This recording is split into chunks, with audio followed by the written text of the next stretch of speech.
নমস্কার। কবিতা পাঠের সময় এখন। আমরা কবিতা পাঠে ছিলাম, আমরা কবিতা পাঠে আছি এবং আমরা কবিতা পাঠে থাকব।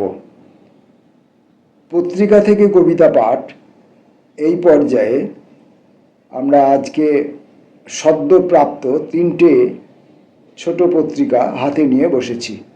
তার মধ্যে প্রথম পত্রিকাটির নাম প্লাবন, এই সময়ের মুখ প্লাবন। প্লাবন পত্রিকাটির সম্পাদক স্বপন দত্ত। এর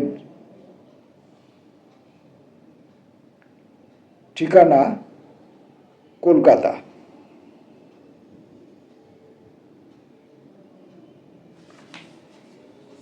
এর মধ্যে গল্প, অনুবাদ গল্প, বিশেষ রচনা, প্রবন্ধ, বড় গল্প, গুচ্ছ কবিতা, নাটক, শ্রুতি নাটক, বিভিন্ন বিষয়, পত্রিকা সমালোচনা, নানানবিধ কাজ এই ছোট্ট পত্রিকাটির মধ্যে, এই সংখ্যাটির মধ্যেও করা রয়েছে। আমরা অন্যান্য বিষয়ের মধ্যে হয়তো আসতে পারবো না, কিন্তু আমরা দু একটি অনুগল্প এবং দু একটি কবিতা পড়তেই পারি।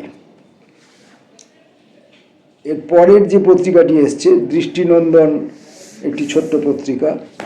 আপনারা দেখুন, এই ছোট্ট পত্রিকাটি দৃষ্টিনন্দন, সুন্দর প্রচ্ছদ। পত্রিকাটির নাম স্পর্শ। পথে পথে কবিতা ছড়ানো, চলো পথেই নামি। এটির সংখ্যাটি হচ্ছে জ্যৈষ্ঠ 1433। 17 বছর ধরে পত্রিকাটি চলছে। আমরা আগের যে পত্রিকাটি দেখালাম সেটি যেটি প্লাবন, যেটি আগে দেখিয়েছি, এই পত্রিকাটি, এটির বয়স হচ্ছে 15 বছর। আর স্পর্শ, এই যে পত্রিকাটি এখন আমাদের হাতে রয়েছে, এটি চলছে 17 বছর ধরে। এর সম্পাদক নবকুমার শীল। নবকুমার শীলের এই পত্রিকাতে মূলত কবিতাই আছে এবং কয়েকটি প্রবন্ধ আছে। তাপস কুমার রায়ের, বা তাপস রায়, কুমার নেই, তাপস রায়ের একটি এক ফরমার কাব্যগ্রন্থ সম্পূর্ণটাই আছে এবং আমাদের ইচ্ছা তাপস রায়ের কবিতাগুলো আমরা নানান ভিডিওর মধ্যে অন্যান্য কবিদের সঙ্গে বা এককভাবে যেমন করেই হোক পড়ব। আর পত্রিকায় অন্যান্য যেসব কবিতা আছে সেগুলিও আমরা পড়তে ইচ্ছা পোষণ করছি। পরবর্তী আরেকটি দৃষ্টিনন্দন এবং খ্যাতনামা পত্রিকা, বহুদিন ধরে চলছে, 26 বছর ধরে চলছে পত্রিকাটি। এই যে পত্রিকাটি আলো, দৃষ্টিনন্দন, সুন্দর প্রচ্ছদ। এটি 75তম সংখ্যা। এই পত্রিকার সম্পাদক সকলেরই পরিচিত কবি, গল্পকার, লেখক, প্রাবন্ধিক সুকুমার রুজ। সুকুমার রুজের আলোর এইটি হলো 1433 বৈশাখ তথা 2026 এপ্রিলের সংখ্যা, 75তম সংখ্যা এটি পত্রিকাটির। এর ঠিকানা হচ্ছে কলকাতা, ক্রিস্টোফার রোড। আর যে স্পর্শ বলে যে পত্রিকাটা আগে আমরা দেখালাম সেটির ঠিকানা কি আমরা জানতে পারবো? দেখা যাক তার ঠিকানা আমরা জানতে পারি কিনা।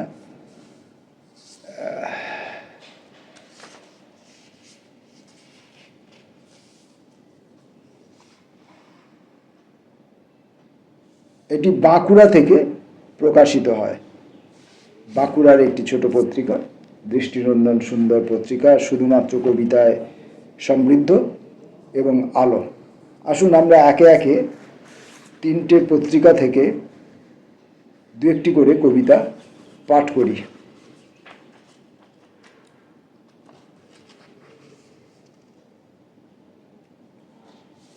আমরা প্রথমে নিয়েছি প্লাবন। প্লাবন হাতে নিয়েছি এবং প্লাবন থেকে আমরা কয়েকটি কবিতা পড়ব। প্রথম কবিতাটির নাম শীতকাল 2, সুমিত্রা দত্ত চৌধুরী। আচ্ছা, কবিতা পাঠের আগে আপনারা জানেন আমার কবিতা পড়ার যে প্রবণতা, যে বৈশিষ্ট্য, সেটা হচ্ছে যে কবিতাগুলি আমি প্রথম পাঠেই ভিডিও করি, আগে থেকে পড়ে নিয়ে তৈরি হয়ে পরীক্ষা দিতে বসি না, প্রথম কথা। দ্বিতীয় কথা, কবিতার ভালো মন্দ নির্বাচন করি না, এবং কবি নাম হিসাবে কবির বড় ছোট মেঝো এই সমস্ত কবির এইভাবেও আমি নির্বাচন করি না।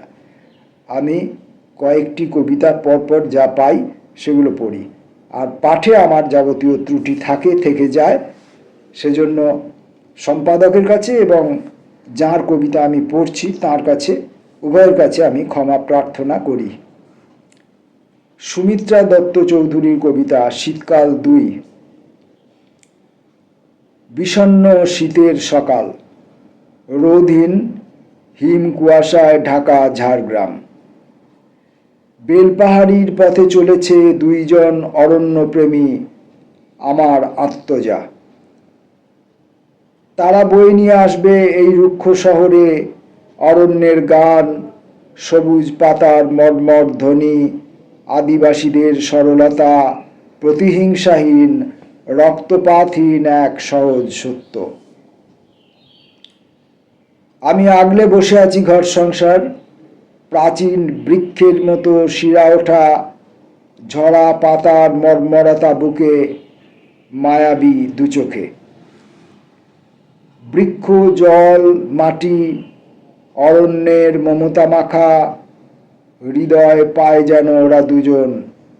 হে ঈশ্বর, উজ্জ্বল আলোর সব সম্ভাবনা বুকে নিয়ে বর্ষ শেষে এইটুকু থাক আমার প্রার্থনা।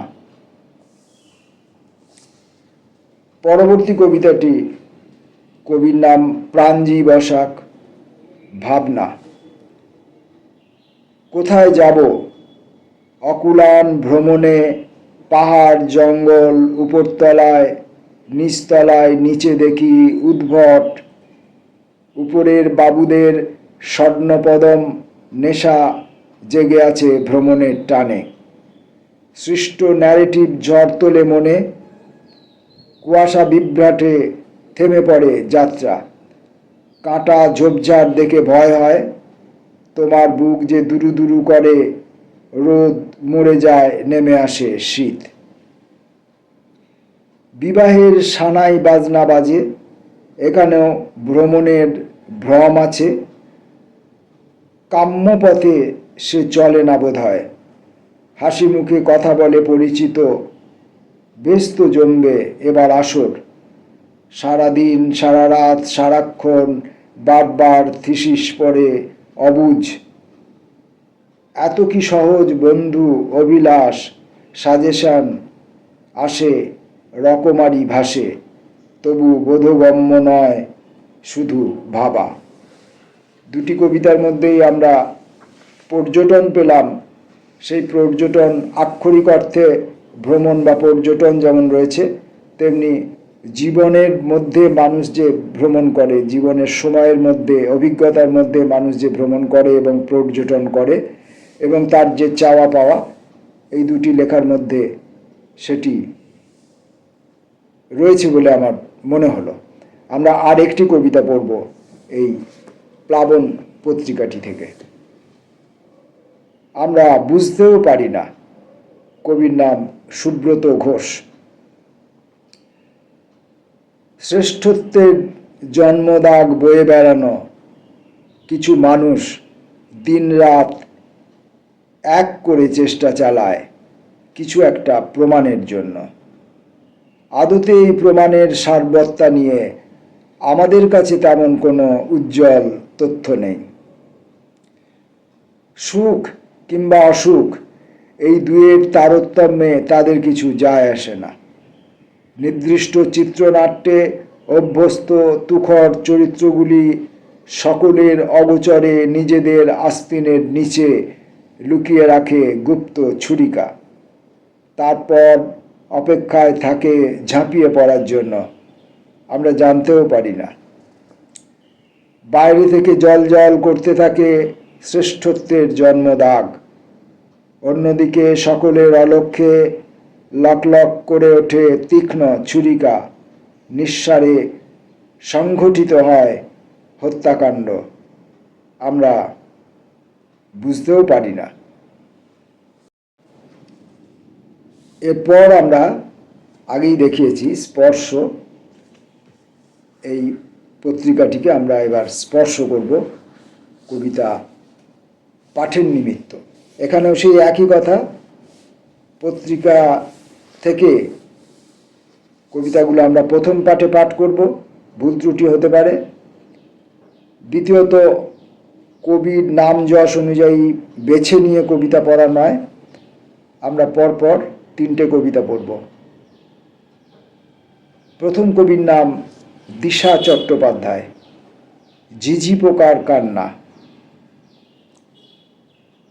কে যেন ডাকছে, আমি কি ঠিক শুনছি? হ্যাঁ, আমি ঠিকই শুনেছি। কে ডাকে আমায়? এই নির্জন রাতের শেষে, ধূসর ভোরের আগে আমার নাম ধরে কার কণ্ঠ ভেসে আসে? আমি তো কাউকে আমার অন্তরের ঠিকানা জানাইনি, তবু কেন এই নিঃশব্দ শহরের গলিপথ পেরিয়ে কে দরজায় করাঘাত করছে?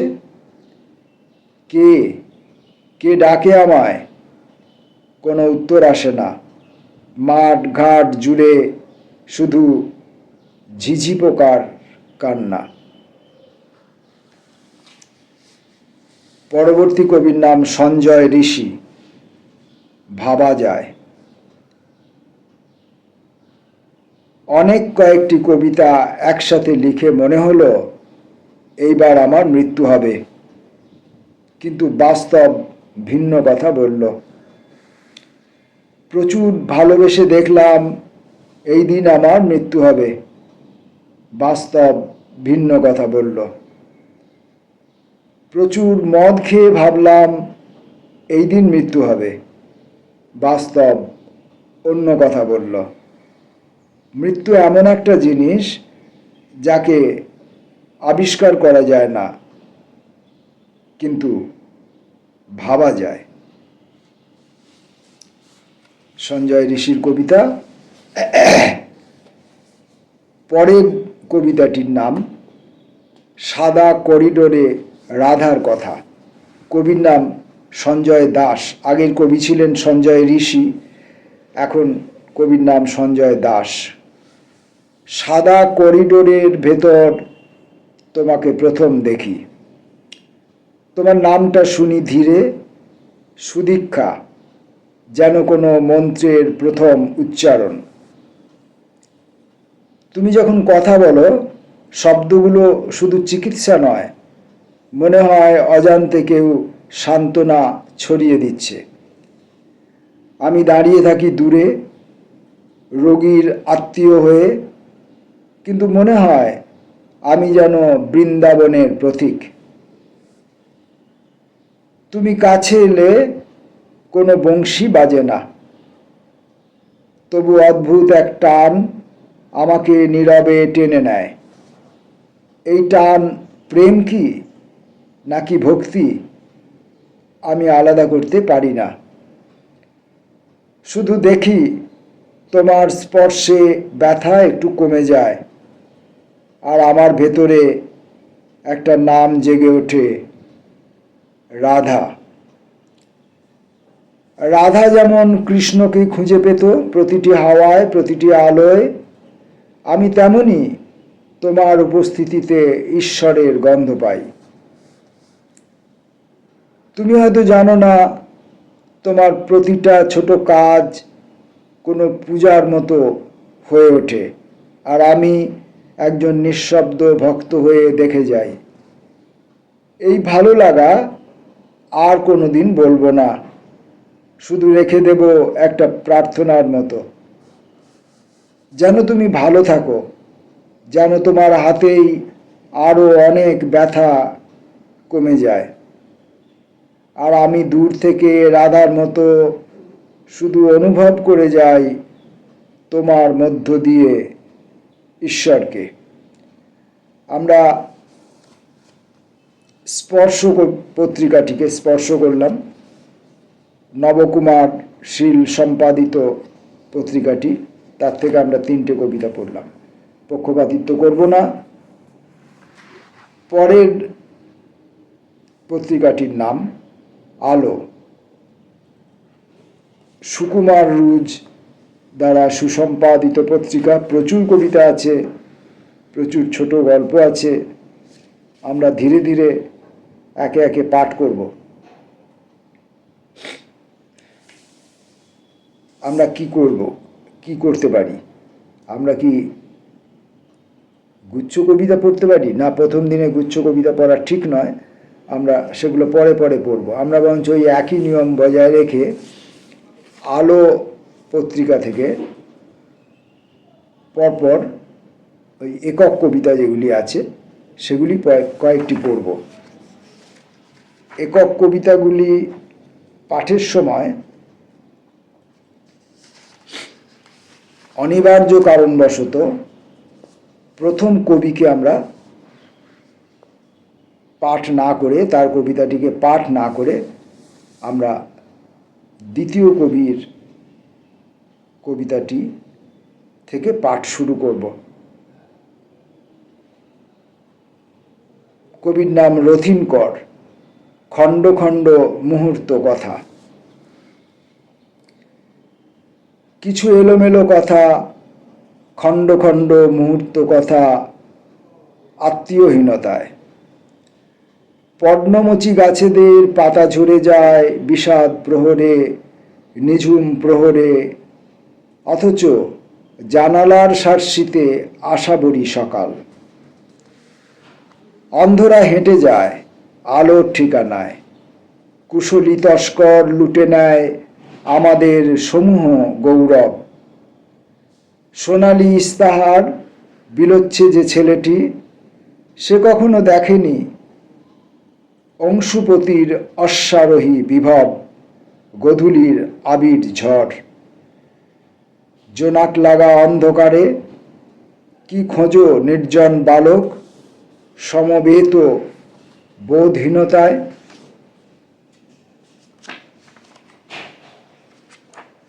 পরের কবির নাম পঙ্কজ মণ্ডল, পৃথিবীর স্পর্শ।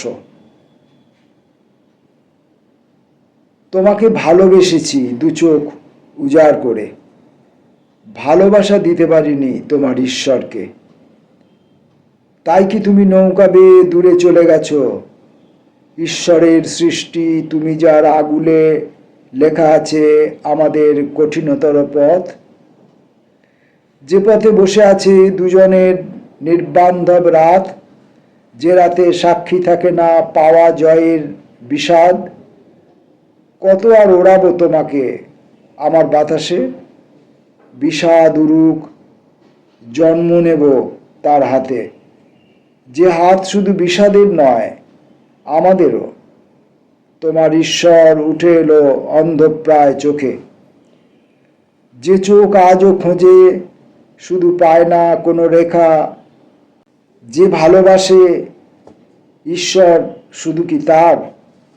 বুকের অন্ধকারে সে যে বসে থাকে একা, আগুনের নিচে যে ছাই পড়ে থাকে সেও তো তার। ভালোবাসি, ভালোবাসি তোমার নূপুর, ভালোবেসে ঘরে আনি নূপুরের রক্ত, যে রক্তে পৃথিবীর স্পর্শ রয়ে গেছে তীব্র বিষাদের।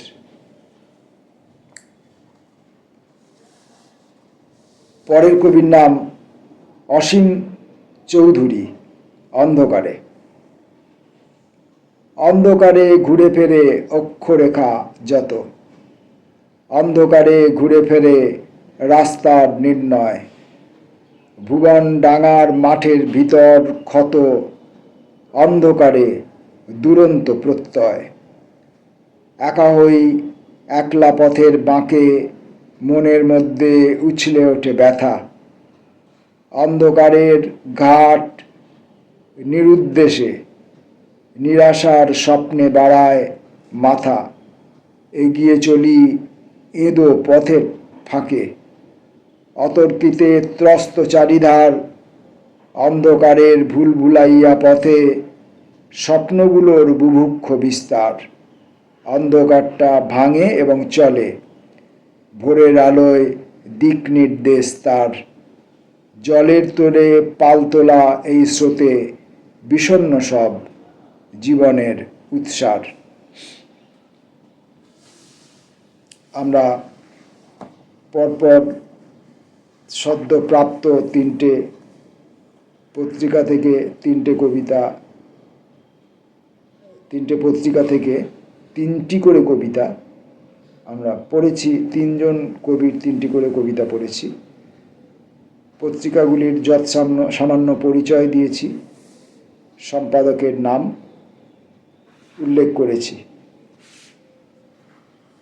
আমরা এই পত্রিকাগুলো থেকে বিস্তৃততর পাঠে আসব পরবর্তী ভিডিও সমূহের মধ্যে। নমস্কার।